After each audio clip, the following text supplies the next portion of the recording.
And these builders that are going down and going under isn't because, oh, shit, I wish I had been able to hang that door properly or I had to fit that door lock. It's because no one gives them that training or that exposure to that business. To running a business. My dream is to improve the residential building industry for all involved. Throughout this podcast, we're going to be chatting to all types of industry experts to make sure that builders, tradies and clients all have a fantastic experience. G'day guys, we're back here in the shed for another episode of Level Up. Another cracking one today. So it's been a little while since we've had a builder on. We've had everyone else to do in the industry, but we got Michael here today from Linear Constructions. How you going, mate? Oh, mate, living the dream. Living the dream, yeah. So Michael is another one that we've really just connected through Instagram, haven't we? Yeah, and had a couple of messages backwards and forwards on there, and then only just caught up recently. And I found this quite funny. I was doing a little bit of homework on you, and I looked up Facebook, and you got a bit of a session with the Hoff. Yeah, I don't think it's good for business. So you like Baywatch, David Hasselhoff? Mate, who doesn't? Who doesn't? There's something about that man that just works. It's awesome. But mate, on a serious note, you run a good show. Like you got a good business. You're just going through the stages at the moment, final stage of completing another one of your own developments. Yep. How's that been? Oh, mate, to say challenging might be an understatement. I think, we haven't been spared any of the conditions that every other builder's been exposed to. Just over the last 18 months sort of 18 COVID. months. Probably this has been, because we also run, we run contract work concurrently with these. It's just a better business model, I believe, sort of keep the cash flow plus also keep your toe dipped into the water to see what's relevant and what clients are chasing. Yeah. As well as doing your own thing. We scaled it up a bit. In the last 18 months, we've done a couple of renos for contracts, but we've just finished a subdivision late last year. Mid-year last year, and we're just concluding a big 5 townhouse complex at Morningside. Yeah, it's a cracker too. I was pretty impressed when I saw it the other day. Yeah. It's been, like I said, it's been just unbelievably challenged between supply, labour issues, and also weather. We're really happy with the way it's sort of come together. We're just now in the final parts. All the hard part, wrapping it up. Right, plant sealing, dealing sort of things out of your own control to exchange titles and things like that. So before, I want to come back to how you got in the industry and obviously your passion and all that type of thing. But we've just been having a little bit of a chat before we jumped on here this afternoon, and you were saying that, we were joking about that's every builder's dream. Like every builder thinks that there's this gold nugget of getting to doing your own projects. Oh, absolutely. Everyone, it's that grass is greener sort of prospect. And I think there's two things to it. Because I think people see it because they're trying to eliminate one of their issues, which is bad clients, right? But you're exchanging that. Well, potentially. I'm not saying, because that's what they. That's their perception. A lot of people think it's a bad client, but it's actually there. Yeah, it's on them. They don't know how to run a business. Yeah. Because there's two parts to it, I think. One is they think, the margins are, like you're driving around just, cashed up. The rest of it, you got the cash falling out of your pockets. You just make, government's sort of encroached in that space a bit, and they've just gouged it. So you've still got them taking theirs, and that's probably made it a lot harder.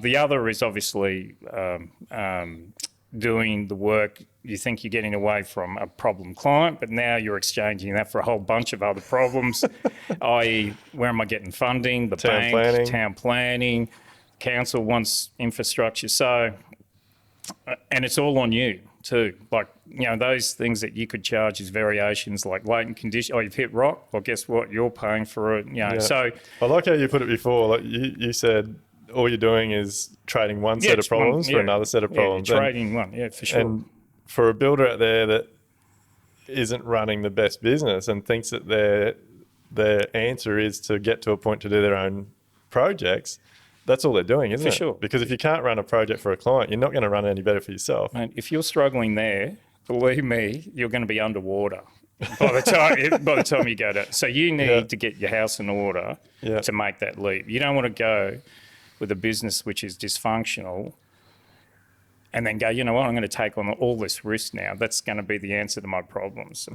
You need to get in check those things that are giving you grief at that level, and then before you even entertain, that would be, in my humble opinion, that would be my advice. So you need to address that and get systems and processes in place, and then from there, then you can sort of venture out that way if you're so inclined. Oh, mate, look, I couldn't agree more. We've tried a lot of times over the years doing our own projects with different levels of success. We've had a lot of success sometimes, and then other times, as you say, like once it's your own development, like what you set out and you do all your due diligence and you think you might have this big chunk of profit at the end can be quite easily chewed up with a town planning issue, a latent condition issue, a neighbour. Like there's so many things that can come into play that are out of your control. Oh, absolutely. So cash flow, like you haven't got. Mate, terrible. I'm sitting there gonna see if the kids could busk or something for bringing some cash. But you sit there, and it's the speed of the train. It's because generally with developing, the margin's really made in the buying, right? You've got to acquire the site, and you've got to jump on that immediately. So you've got to have all your ducks lined up. You don't get that due diligence like you do with contracts. So the contract stuff, you can go backwards and forwards, and sort of it's obviously work through it. There's certain pressures. With the client, contract with the client. Yeah, contract work. So if you're procuring a contract, it's a bit more measured, whereas deals come along, and you've got to be ready, and there's not like a bespoke arrangement like this. They're one-off sort of scenario. So you've got to be prepared and know enough, or be connected well enough with enough people that if you're short on it, that you can draw on that network and pull the trigger. Because I know there's, like especially these days with all the social media, like there's a lot of builders out there that are doing a lot of their own projects, and it looks fantastic. They're driving the flash cars and living in the big houses. Smoke and mirrors, it's all smoke and mirrors. But they, I've learned a lot in the last couple of years, and I learn more as we keep growing and building a better building business. Guys that do get to that point where they can get the funding, they take on their own project, they end up they're only making the money on the sale of the product, which, like you said, is made on the purchase of the property. But if they actually built that, so they're still not running a good business. They're still not pricing the work accurately. They're still dealing with overruns and variations and all these types of things, even though it's their own project. Whereas if they run a really good business, you can actually get to a point where you can make really good, healthy margins for your business and not have all that financial burden of taking on, like, well, it could be endless, the funds you got to borrow to do your own project. For sure. It's like, you've got to, to say it's character building is an understatement. Like, mate, you're in the gun for everything, right? Like we said, you're also, that cash flow is non-existent until the end of the contract. And like you said, you see some of these, one of the worst things these shows, that the house flippers and things like that, because everyone's making, they're just awash with money. It's just but what they're not saying is the property market probably went up anyway. So if they had have done nothing with the house, they probably would have made that same margin less, so they're, it's diluting their results. The flip side is when the market doesn't go anywhere, and then obviously, you've got holding costs, you've got all these other costs going at the same time. So I think there's a lot to be considered, isn't there? Mate, and when it goes right, you can make a lot of money and you can be very successful. But there's a lot more to it than what people think. Definitely, you don't want to be green. I'm not trying. I don't want to be Debbie Downer, but I think, like you said, and you're very well positioned. Like, you're better positioned if you're a builder. it would be easier for you to become, because you've got that expertise when you can value engine, if you, during the build and things like that you can see potential cost savings. You're not locked in unless you sell off the plan or something. So you've got that opportunity that you can revisit and sort of bring it back. And also you can probably, even if you, but if you've got separate parties of builders and developers, the builders are so better positioned for it. But like I said, they can end businesses if the thing goes south. So like you said, you're funding the entire thing from the day you purchase the property, all your planning, approvals, build time, and then it could possibly sit for 6-12 months to sell, like not in the current market, but but it could change overnight. Circumstances change, and like they say, you can be smart or you can be lucky. It's always better to be lucky than smart. I mean, we were our timing on this one was excellent. Like we sold, or market gave, but we got smashed. Like everyone. With all those prices, it doesn't matter that they all went up substantially. We wear it. Now, if the market hadn't have gone up, I'm in a world, wouldn't say, wouldn't finish this, but it certainly would have been a somber sort of Christmas. Makes it hard. And whereas, if you're doing those projects for clients and you've got some possible contract ways that you can you can pass on some of those costs. For sure. With the amount of money that we deal with as builders, the amount of interaction we have with clients, the amount of information that's in contracts, like all the stuff we deal with, I don't believe there's enough out there, or you have to do enough of that type of thing to become a builder. And they're the things that most builders end up falling over with, because they lose their passion. Like you get into it because you want to run a business, you want to be a builder, you want to build houses, buildings, whatever it may be. And that business side of it, or the client communication side of it, probably more likely, you just start going downhill. Oh, Cyril. Well, you think about it. So I was pretty green, but I thought when I was getting going, the two big ones was the technical knowledge, and like what was going to give me an advantage was commercial and a bit of contractual knowledge, right? Yeah. But to a business, they're two pretty important pillars, but a business needs about 7, but you need HR, you need sort of marketing, you need all these financials.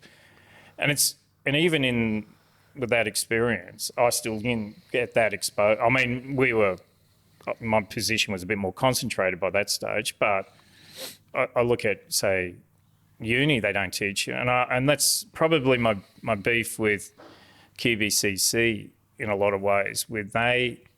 So with the licensing, they give too much weighting to the technical side of things, which you need to have some, to my way. Not enough to business management. And these builders that are going down and going under isn't because, I wish I had been able to hang that door properly, or I had to fit that door lock. It's because no one gives them that training or that exposure to that business. To running a business. To me, you could almost do away with the other part.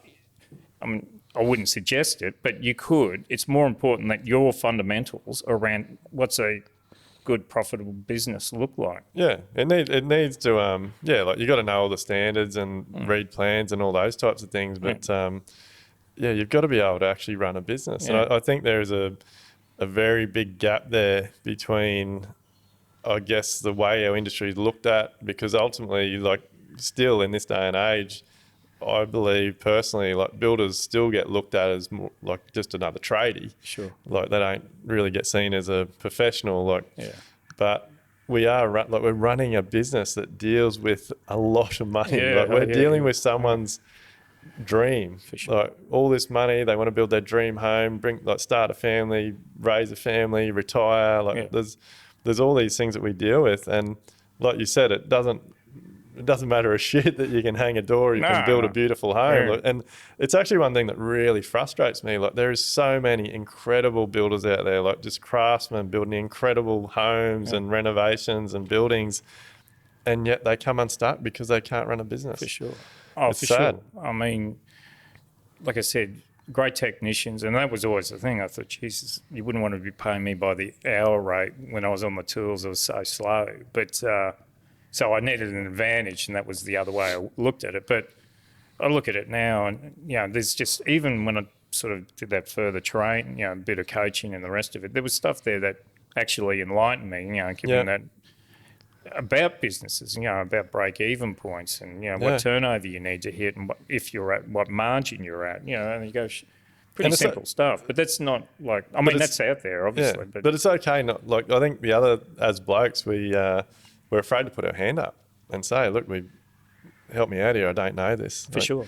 Yeah. I'm glad you touched on that. So you've done some extra additional training over the years to obviously get you up to the position you're in now. So what, like when you look back, what was the turning point that you thought, shit, I need to do something here. I'm going around in circles.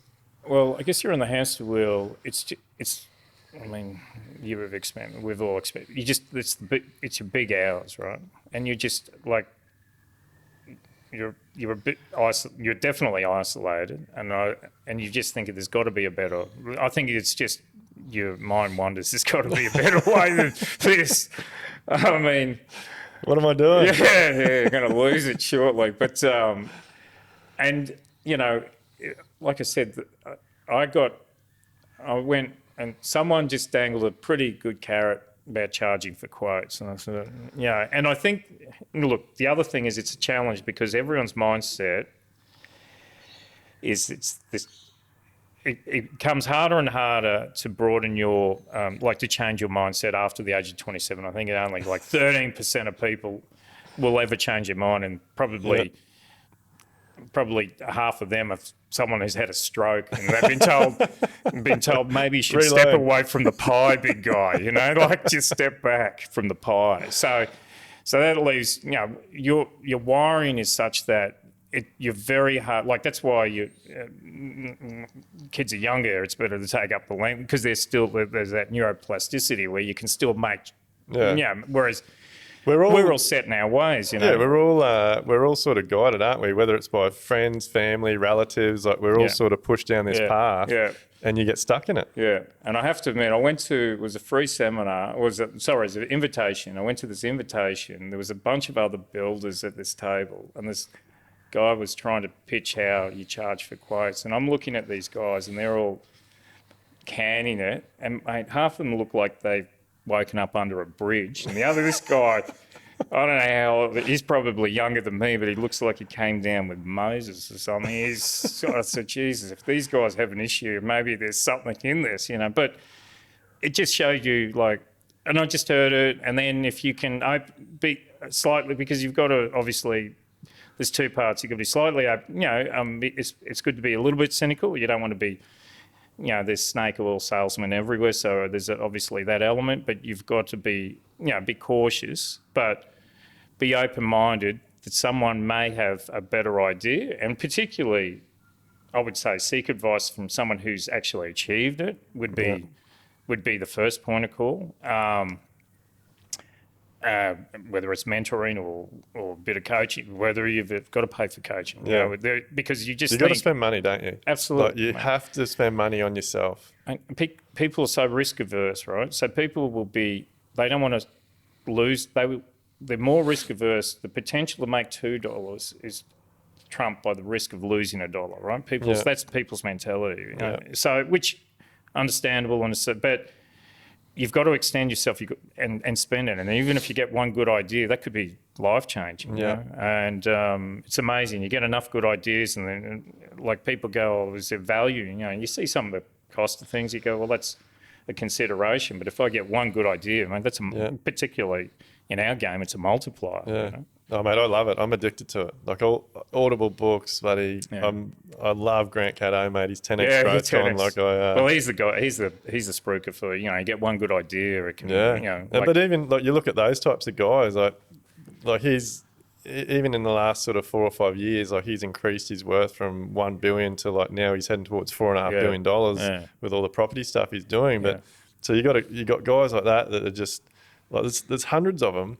They're spending hundreds of thousands, if not millions of dollars on training. Sure. Yeah. So it starts at any level. Yeah. But you touched on charge for a quote because I'm really interested in this because obviously I've developed a system, and we do that system in Live Like Build. The pack process, paid as a consultant, and I'm very interested. Like you took that charge for a quote and turned it into your own system, didn't you? Yeah. Like you've got a bit of a three-way approach to that. Like, can you run us through that a little bit? Yeah, so it's a package.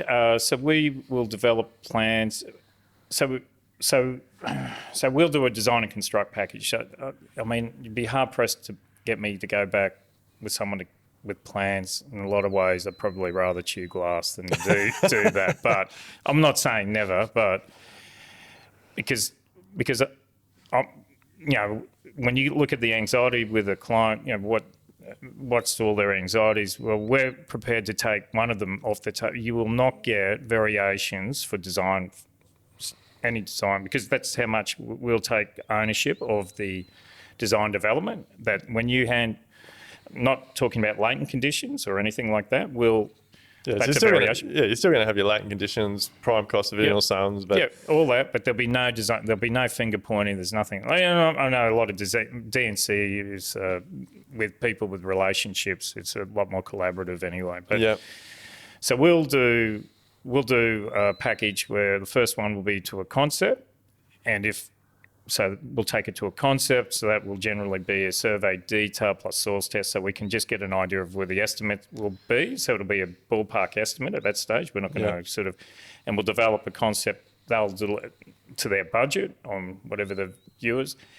If they think, well, we're not a good fit, they can go, they keep the survey, they can keep the lot. Even the drawings, I don't know, the concepts, if they've paid for it, my view is, no, it's yours, But you're taking control. Yeah, like we'll take you're ownership. guiding it. Yeah. And we'll develop, and because particularly where I thought the system was seriously lacking is there's a departure, between budgets and design. Definitely. And I was it's broken. It's completely broken. And it's dysfunctional. By the time the build, like the damage is done, they've gone through, got the DAs, invested all that money and emotion, only to find that this thing's not going to fly. You know?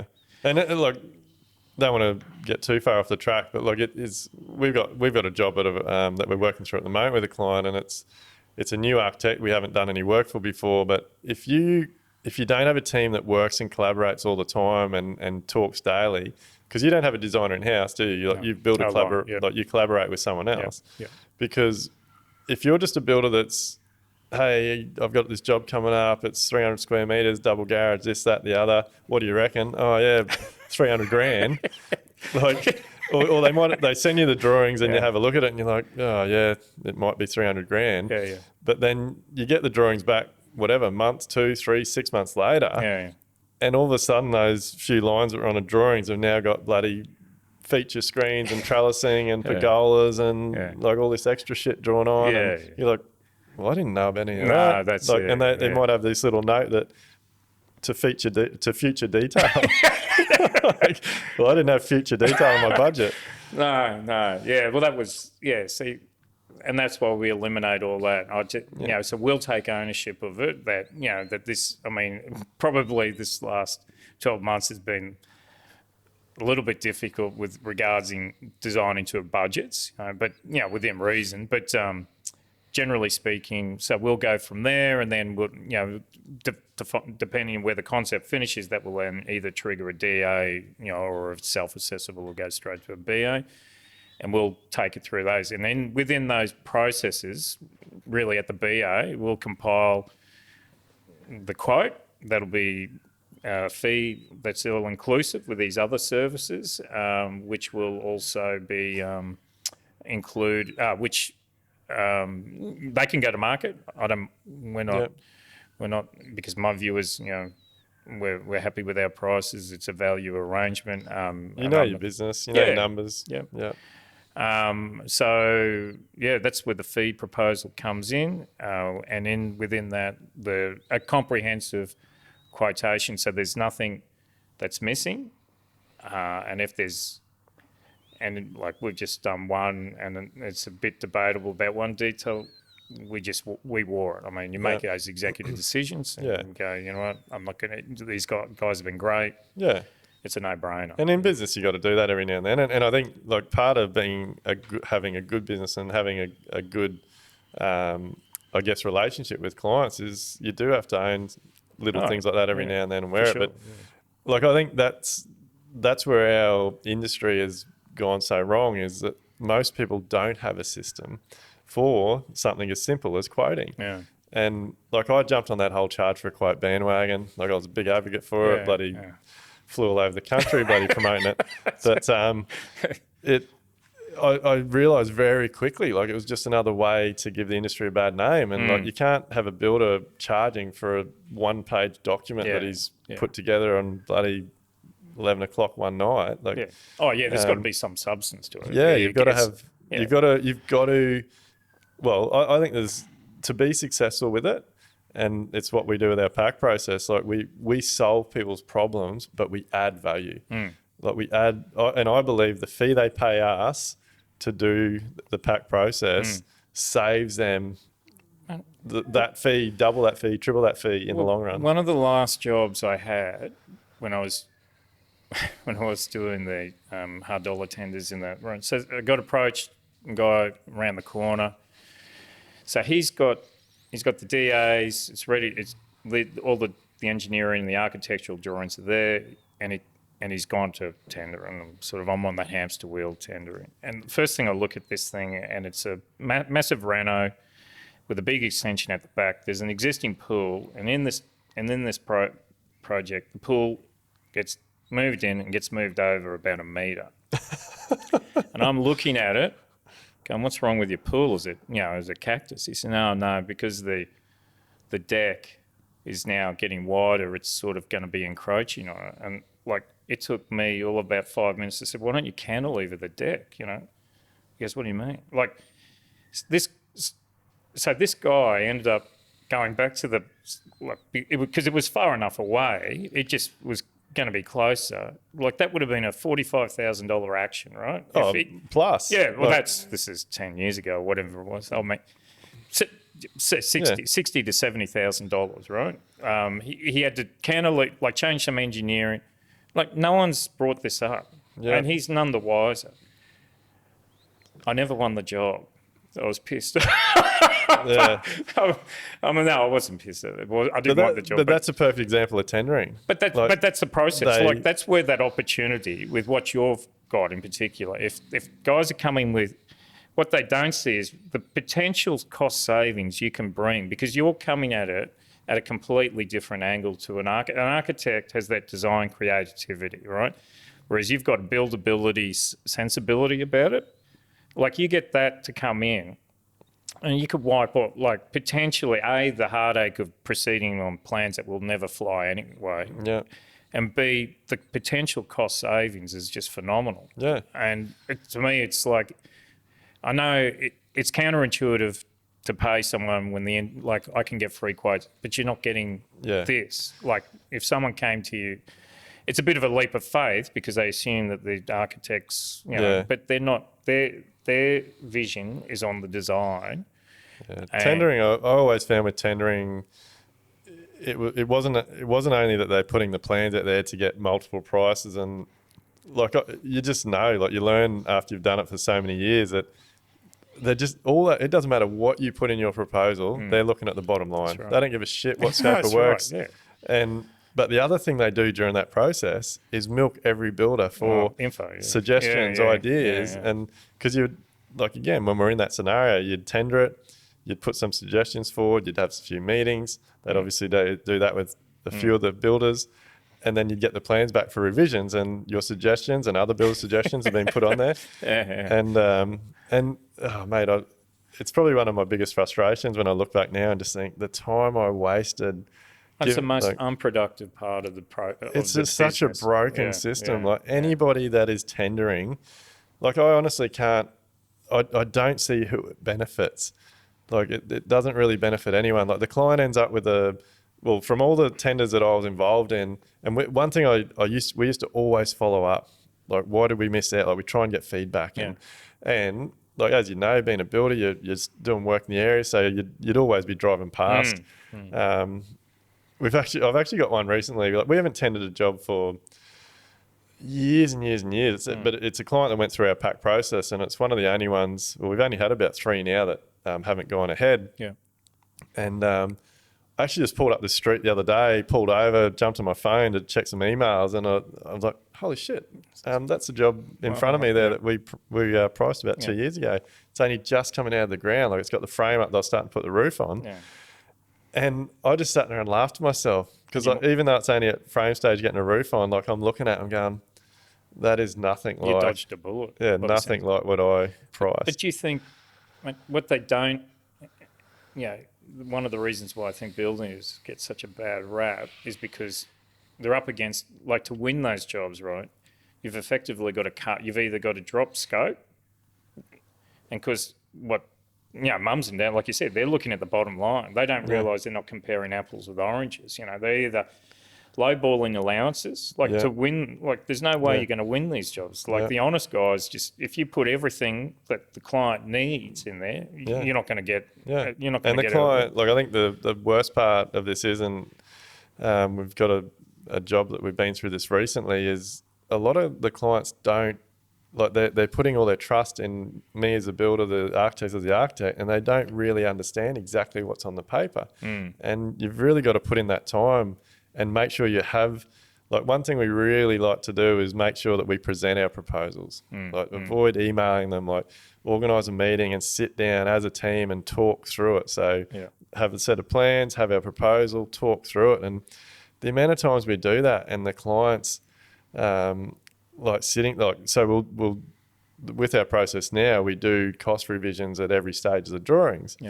And even by doing it that way, there can be something that's been added to the drawings there that the client may not have been aware of, and because you're going through the drawings and your costings at the same time and you're pointing these things out, you're like, oh, and a big part of this is I don't use the word budget anymore. It's project spend, because through these conversations, you're educating the client and they see value in different things. And as they start to learn what value is on certain items, they might be like, well, I don't want to spend 20 grand there. I'd rather spend another 20 grand on my kitchen. We're cooks. We don't live outdoors. So things like that. Like, the value add a builder brings to the table when you have a good process. And I think it's probably for the whole industry. Like, it's not just builders, like even tradies, if they're out there quoting work for people, like ultimately you want to be solving people's problems and adding value to what you're going to deliver them. It's got to be value. I mean, if you're price driven, it's a pretty tough industry, I mean, like you said, the subbies are the same.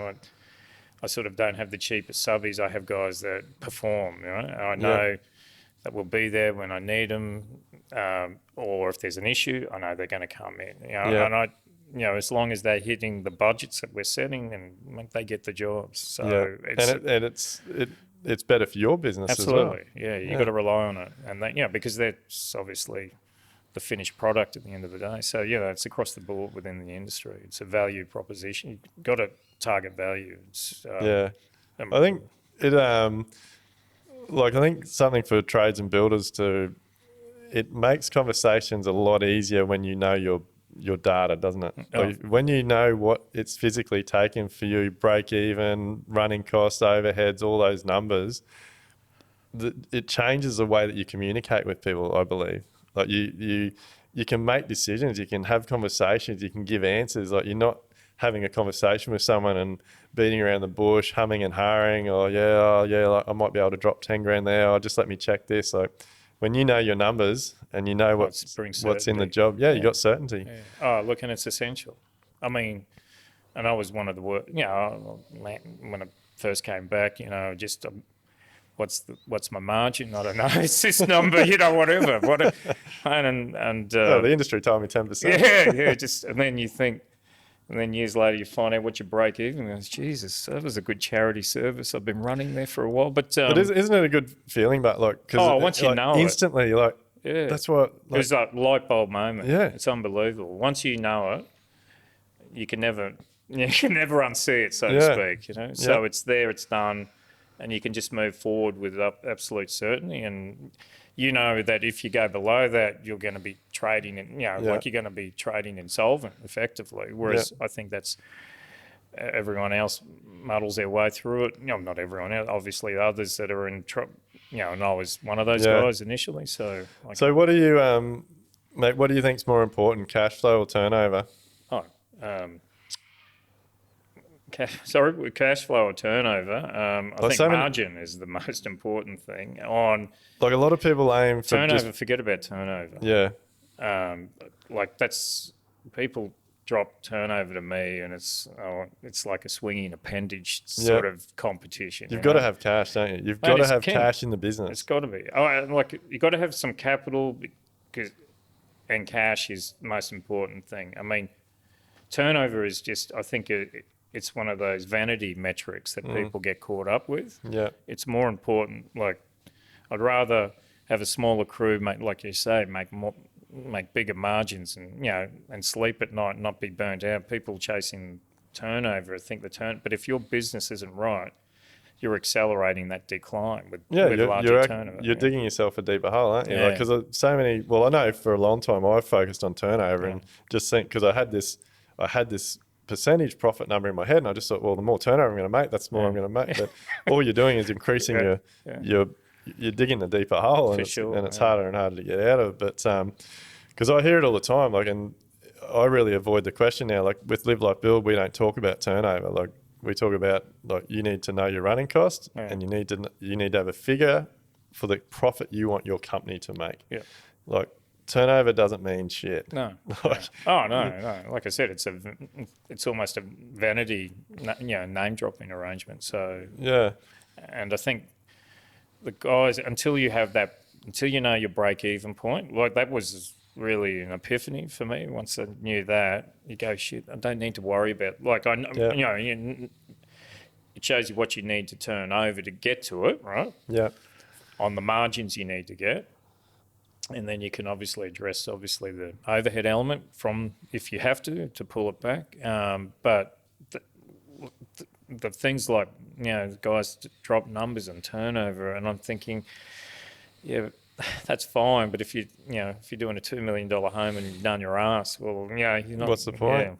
Yeah, because everything in our industry is focused on turnover, isn't it? Like we're licensed, like our licenses are based on turnover, all of our fees, our insurances, and it's really such it's just it's a number that means nothing. I think so. Yeah. But so what was your, like, did you learn all about your break even, your margin things once you started getting coaching or mentoring? And you think, so I mean, obviously I specialize, the big commercial builders they were big on in-house training. So but we never did anything like, and to be honest, I think they could have done with a bit of it themselves, just quietly. But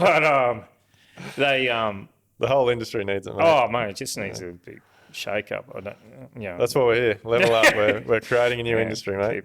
Stick it to the man. But that was sort of, once it came, and that was pretty early into it. All of a sudden you started. It actually, like you said, it's almost, you get that you feed then on you sort of start chasing more and more info. You're thinking, what else don't I know that I could improve? And then that sort of, obviously the business evolved, and we've sort of been much more successful, much more manageable. Although last 12 months has been pretty hectic, but notwithstanding obviously the occasional pandemic, it's been such a better operation and so much more manageable. Life balance, there's still moments where you're obviously you do what you do, but it's not that hamster wheel that you were just constantly in, and never really known until the end of the year when the accountant said, "Oh, you got a tax bill." I said, "I don't know how that works. I got no money," So whereas now you've got systems, you've got processes. It's much more manageable.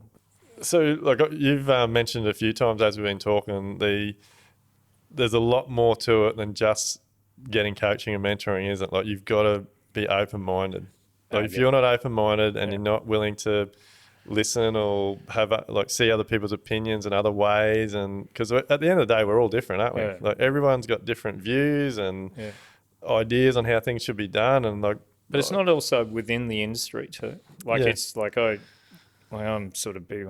Like if I go to read a book, I'm asleep within. I'm Yeah. having my nana nap. I haven't even got to the end of the first page. So I'm big on Audible books and podcasts, right? And I also there's that. Give us three. Give us three podcasts you listen to. What's three things? Audible, podcasts. I listened to Mark Boros's.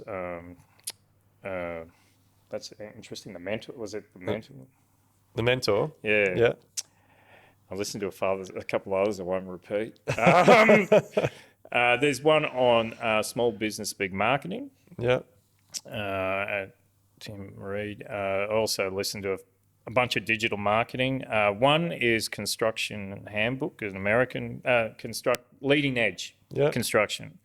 Also listen, I won't plug the competition here, but another one as well. And then a couple of others on digital marketing, because I mean, I'm older than you. I sort of, technology was a struggle for me. That was the one subject I failed pretty badly at uni, sort of Excel of all things. But then it's about all these things of getting exposed. And now I sort of, you just got to punch through it. You're going to make mistakes. You've got to learn, got to expose yourself. We do Build a Trend and the rest of it. By the time I started working for these other corporates, we were doing BuildSoft, estimating packages, Solo Assist. So I'm pretty good with the technology now, but that's because I've pushed myself and applied myself and just taught myself how to do it. And that's the thing, like, what do I need this? 10, 20, prior to probably that last bit of coaching, I wouldn't have sort of exposed myself to it. But I listened to that and other books like even my favourite book is real James Clear's Atomic Habits, right? It's all about, and it's about systems, really. You don't rise to your discipline, you fall to your systems. And unfortunately, I should reread it because I've fallen to a few low points lately. But that's all right, isn't it? Like to continue to have growth. Yeah, for sure. You've got to back to mindset. Like instead of thinking of something as a problem, you've got to find everything's got a solution. For sure. It's just that, I know in my old habits, all I did was focus on the problem. Instead of letting the problem go and, what do we do? How do we get around it? What's next? All right, well, we might lose a bit of money there, but what are we going to do differently next time? No, but that's massive. Like those things are like the stuff you have at your fingertips that can potentially help. And then some of it, like I bought one, I just keep on rolling over. I just do the Audible books. And I'm sitting through, and like I said, I'd rather chew gum. But out of persistence, I'm going, how much longer? There's another 40 chapters. I'm in now. I've got to see how this thing finishes. And but not all like that. But other ones just on personal development. A lot on personal development. Yeah. And then. It's the podcast as well. So I can't remember the last time I put the radio on. No, I don't. Years. I actually had this. I was thinking yesterday or the last couple of days. So, my main truck's shit itself at the moment. It's in getting the gearbox fixed. So I'm hired one of the young apprentices, little Hilux, and it's, I don't know what model it is, but it's got no Bluetooth or anything. So I've actually been trying to listen to shit on my phone, sitting on the seat. Don't touch it. It cost me $5,000 the other day. I got done. I got done. I don't know where the hell it was. It was sitting on the seat, and they got me with my finger on it. Like, what the hell? Yeah, I know. So it's not a bad money grab, is it? So anyway, I've been avoiding that, so I found myself getting lost. I don't know what it is, but I've just been so entrenched in all these Audible books and all this stuff. When I jump in my truck, that's all I listen to. Yeah. And I've been really, really a lot more focused the last few years. And in the last 3 weeks driving this ute around, and I was thinking to myself about this yesterday, I'm getting sucked back into the hamster wheel. I can't listen to my phone because I've been fined, so I don't want any more fines. I haven't got any points left. And so I've been turning the radio. If people aren't calling me, I've got the radio on. And then I've found that because I've got the radio on now, I'm hearing all the shit that's going on in the world. Oh, don't do it. Which means... And I don't know why, I've obviously ignored it, but for some reason, because I'm hearing it, now when I'm on site, I'm hearing other people talking about it, and I'm getting caught up in these shit conversations. And in like literally 2 or 3 weeks, yesterday I was like, get out of this, Duayne. Like you've fallen back into this trap. Yeah. I made that commitment, I reckon 4 years ago. I stopped watching the news. Because everything's hyped, right? And it's just so negative. Oh, it's terrible. I mean, if it bleeds, it leads, right? That's how the news runs. So, and they need to sensationalise it. And if it's legitimate, you'll eventually hear it. Because they need the net sensation, that'll pass. And it was, I reckon that was the best thing for personal development and for my headspace. Yeah. I stopped watching that.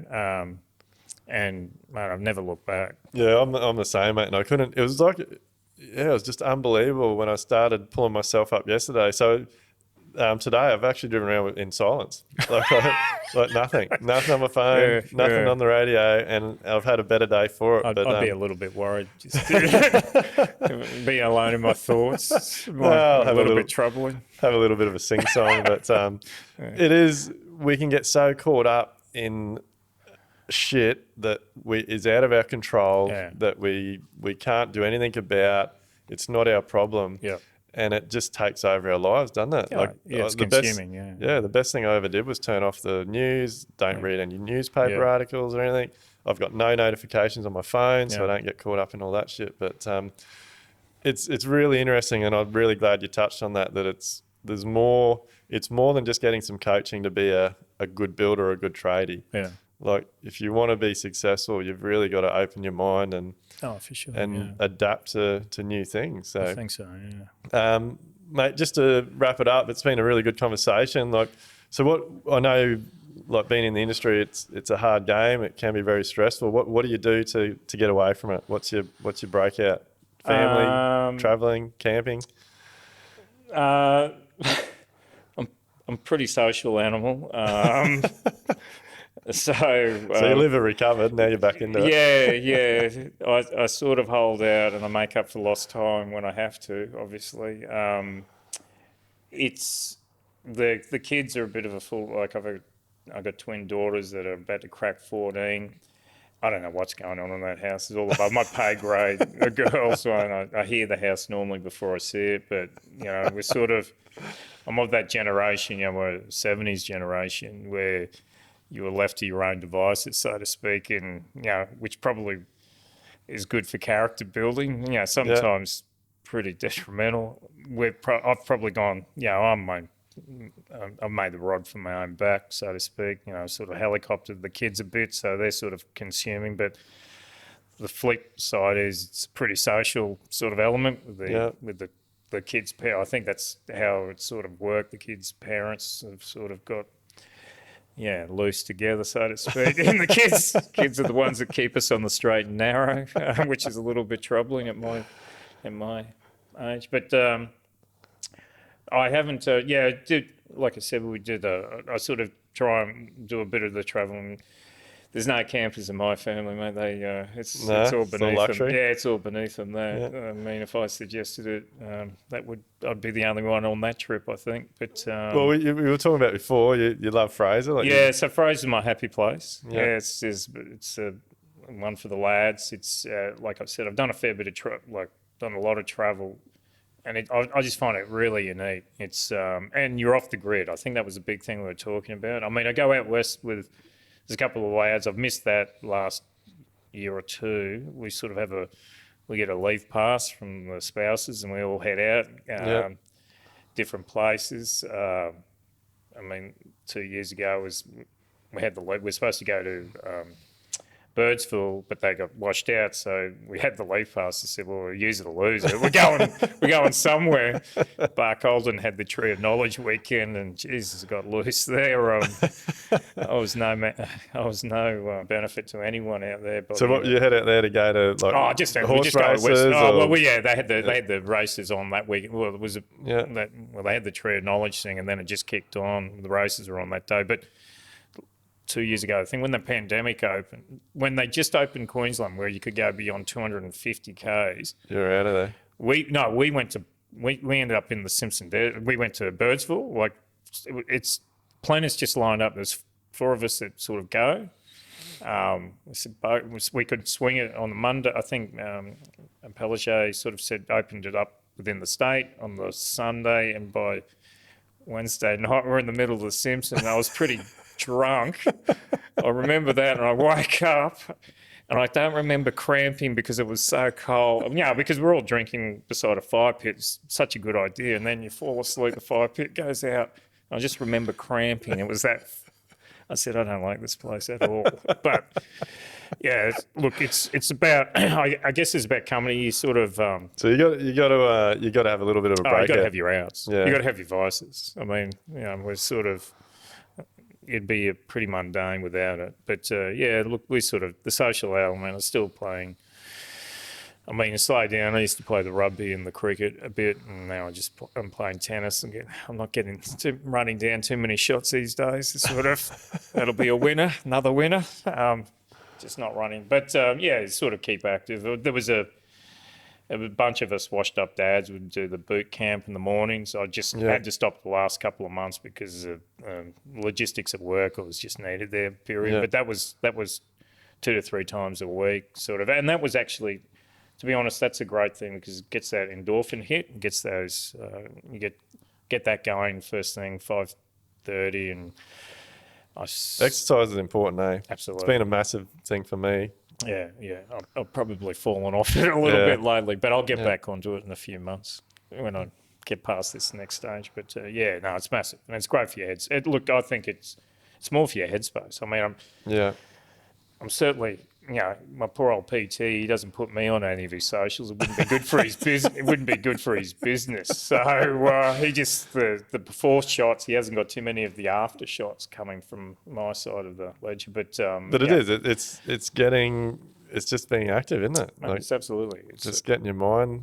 And it's probably the most important part. If your headspace is, like you said, you've been there. I mean, we've all been there. You have those moments. Like I have moments now, but you punch through it, like it's manageable.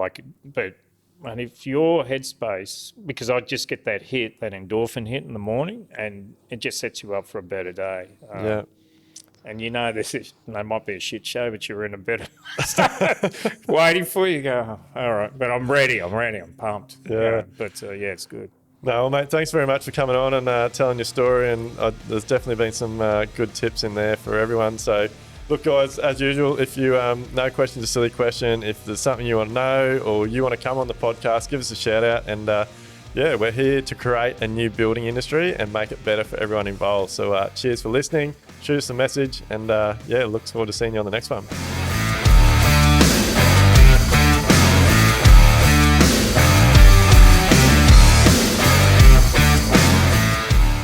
Everything discussed during the Level Up podcast with me, Duayne Pearce, is based solely on my own personal experiences and those experiences of my guests. The information, opinions, and recommendations presented in this podcast are for general information only, and any reliance on the information provided in this podcast is done at your own risk.